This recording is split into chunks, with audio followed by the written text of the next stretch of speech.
और वो जंगल में एक मजदूर के साथ जाकर चरम सुख का आनंद लेती थी। लेकिन जब वो घर आ रही होती है तभी उसके बुआ का लड़का उसे मिल जाता है जिसका नाम कमिन होता है। तब थेरस कमिन से कहती कि मुझे किस करो। यहाँ पर कमन थेरिस का इरादा समझ नहीं पाता और उसके गाल पर किस करने लगता है। तब थेरिस कहती है इस तरह से नहीं बल्कि तुम मेरे होठों को चूम कर किस करो। तभी वहाँ पर कमिन की माँ थी और थेरिस को बताती तुम्हारे पिता अब इस दुनिया में नहीं रहे। कुछ टाइम बाद हम देखते हैं कमिन को पेरिस में जॉब मिल जाती है, इसीलिए वो सब जल्द ही पेरिस में शिफ्ट होने वाले थे।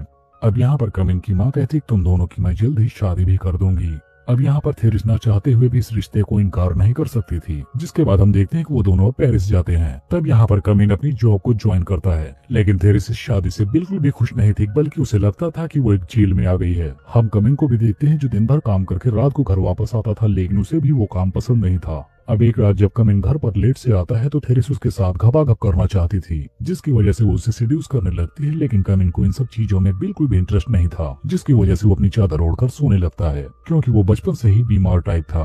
एक दिन कमिन अपनी फ्रेंड लॉरेन को अपने घर पर लेकर आता है, जो कमिन के साथ उसके ऑफिस में भी काम करता था। कमिन की माँ भी लॉरेन को पहचान लेती है और वो इस बात से बहुत खुश भी थी, क्योंकि उनकी बेटे के साथ लॉरेन भी काफी बड़ा हो चुका था। हम जान पाते हैं कि लॉरेन एक आर्टिस्ट था। जब ये सारे लोग बातें कर रहे थे तब थेरिस लॉरेन को देख रही होती है और उसे देखने के बाद वो उस पर फिदा हो जाती है। और लॉरेन भी ये बात नोटिस करता है कि थेरिस की नजर उस पर ही है। अब जब लॉरेन पेंटिंग कर रहा होता है तब थेरिस जाकर उसके पास बैठी होती है और बस एकटक उसे ही देखी जा रही होती है। तभी कमिन को कोई जरूरी काम आ जाता है, जिसकी वजह से थेरिस और लॉरेन अकेले रह जाते हैं। कमिन के जाते ही लॉरेन थेरिस से कहता है कि तुम अपना सब कुछ जल्दी से उतारो। थेरिस भी लॉरेन पर फिदा थी, इसलिए वो बोलती है कि हमारे पास बहुत कम ही टाइम है, इसलिए तुम जल्दी से जो कुछ करना है करो। और मौके का फायदा उठाकर ये दोनों भरपूर रोमांस करते हैं और बस यहीं से इनका फेयर स्टार्ट हो जाता है। और तब से इन दोनों को जब भी मौका मिलता ये दोनों शुरू हो जाते थे और इस तरह से ये दोनों काफी ज्यादा खुश रहने लगे थे। थेरिस हर बार कुछ न कुछ बहाने बना लेती थी और लॉरेन के पास जाकर अपना बजवाती थी। इस वक्त थेरिस लॉरेन के प्यार में इतना पागल थी कि वो उससे कहती है कि तुम मुझे पहले क्यों नहीं मिले। अब धीरे धीरे कमिन को थेरिस पर शक होने लगता है। एक रात कमिन थेरिस के साथ घपाघप करता है, लेकिन थेरिस को कमिन के साथ जरा सा भी मजा नहीं आता। अब रात होने के बाद कमिन थेरिस को बताता है कि वो सुबह ही गांव वापस लौटने वाला है। तब थेरिस जाकर ये बात लॉरेन को बताती है। वो यहाँ पर लॉरेन से कहती है कि मैं तुम्हारे बिना नहीं जी पाऊंगी। तब लॉरेन थेरिस को समझाता है कि कमिन को हमारे रास्ते से हटाने का बस एक ही रास्ता है, हम उसे बहुत आसानी से मार देंगे। लेकिन उसकी ये बात सुनकर थेरिस डर जाती है। तब लॉरेन उसे समझाता है कि हम उसे इस तरह से मारेंगे कि ये सारी घटना एक एक्सीडेंट लगेगी। अब ऐसा सुनने के बाद थेरिस उस रात अपने बेड पर सो नहीं पा रही थी, क्योंकि वो ये सोचने में लगी थी कि ये सही कर रही है या फिर गलत।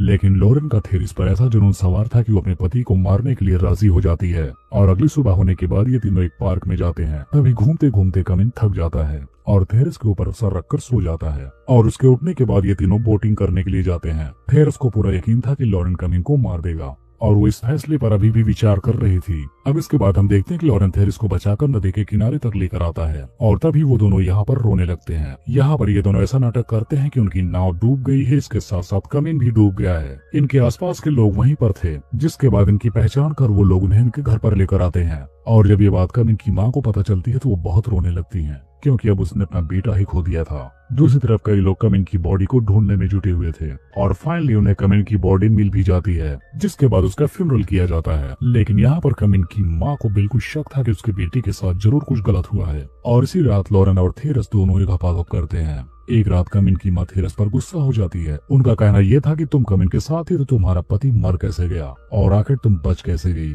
कमिन को लगभग मरे 8 महीने हो चुके थे, लेकिन उसकी माँ अभी भी इस गुस्से में थी कि कमिन अपनी मौत तो नहीं मरा है। लेकिन अगले ही पल वो थेरिस को सॉरी भी बोलती हैं। लेकिन वो इस बात से बिल्कुल बेखबर थी कि जिसे वो अपने गले से लगा रही हैं वही उसके बेटे का कातिल है। दूसरी रात हम देखते हैं थेरिस अब अपने बिस्तर पर सो नहीं पा रही थी और उसे रात रात भर डरावने सपने आने लगते हैं। यहाँ पर हम देखते हैं कहीं ना कहीं थेरिस को इस बात का पछतावा हो रहा था कि उसने गलत किया है। वहीं दूसरी तरफ लॉरेन का भी यही हाल था। वो भी कई महीनों से सो नहीं पा रहा था और अब वो काफी ज्यादा डरा हुआ भी था, इसीलिए आज रात वो थेरिस के पास ही सोना चाहता था। तब यहाँ पर थेरिस लॉरेन से कहती चलो हम दोनों यहाँ से भाग चलते हैं। लेकिन लॉरेन कहता है कि तुम्हारा यही घर है, तुम इस घर की मालकिन हो, तुम्हें यहीं पर रहना चाहिए। तब थेरिस उसे बताती है कि ये सारा सब कुछ अभी भी कमिन की माँ के नाम है। तब लॉरेन उसे समझाता है कि तुम उसकी याद में पागल होने का नाटक करो, उन्हें लगना चाहिए कि तुम अपने पति के लिए बहुत ज्यादा परेशान हो। जिसके बाद से अब थेरिस अपना नाटक शुरू कर देती है और ऐसा होते हुए थेरिस की माँ और उसके साथी सुन लेते हैं और वो कमिन की माँ को समझाते हैं कि थेरिस की अब शादी कर देनी चाहिए,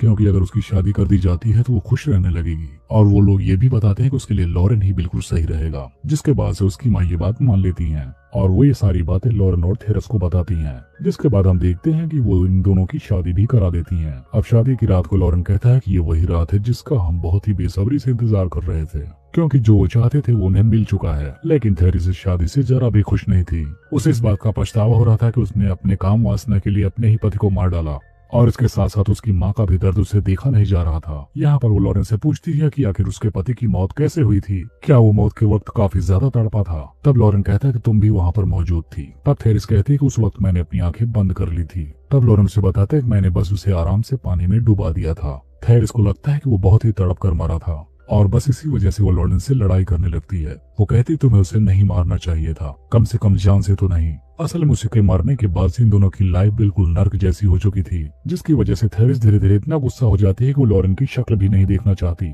और ऐसे ही काफी दिन गुजर जाते हैं, लेकिन इधर हम देखते हैं कमिन की माँ उसे भूल नहीं पा रही थी। एक दिन जब वो पार्क में बैठी होती है तभी उन्हें अटैक आ जाता है और वो पूरी तरीके से पैरालाइज्ड हो जाती है। अब वो बोल नहीं पाती, जिसकी वजह से लॉरेन और थेरिस को उसका ख्याल रखना पड़ता है। अब लॉरेन उसकी माँ को मारकर उसकी प्रॉपर्टी हड़पना चाहता है, लेकिन थेरिस उसे बचाने पर लगी थी। एक दिन थेरिस जब अपनी सासू माँ को नहला रही थी तो वहाँ पर लॉरेन आता है और इन दोनों के बीच काफी तेज लड़ाई हो जाती है। अब दोनों एक दूसरे को कमिन की मौत का जिम्मेदार ठहराने लगते हैं और उनकी ये बातें कमिन की माँ सुन रही होती है और ये बात सुनकर वो मरने जैसी हो जाती हैं। अब वो अपने दोस्तों को ये बात बताना चाहती हैं, लेकिन वो कुछ भी बोल नहीं पाती। एक बार कमिन की माँ उस बात को कैसे भी करके फर्श पर लिख लेती हैं कि थेरिस और लॉरेन ने ही कमिन को मारा है। तब कमिन की माँ की फ्रेंड ये देख लेती है और वो दूसरे लोगों को ये बात बताने के लिए जाती हैं, लेकिन जब इस बात का पता इन दोनों को चलता है तो ये दोनों एक हो जाते हैं और अब कमिन की माँ को भी मारने का फैसला कर लेते हैं। जिसके बाद वो उसे टहलाने के लिए एक नदी के किनारे पर लेकर जाते हैं। यहाँ पर ये दोनों ऐसा दिखावा करते हैं कि उन्हें लेकर पिकनिक पर आए हैं और यहीं पर कमिन की माँ की मौत भी हो गई। लॉरेन उनकी ड्रिंक में जहर मिला देता है। तब यहाँ पर ये दोनों अपना दिमाग चेंज कर लेते हैं और सुसाइड करने का फैसला करते हैं, जिसके बाद ये दोनों खुद उस ड्रिंक को पी जाते हैं और खुद ही सुसाइड कर लेते हैं। तब तक वहाँ कमिन के माँ के फ्रेंड्स आ जाते हैं और वो कमिन की माँ को बचा लेते हैं। कमिन को मारने के बाद इन दोनों का जीना हराम हो गया था और इस ड्रिंक को पीकर ये दोनों यहीं पर मर जाते हैं।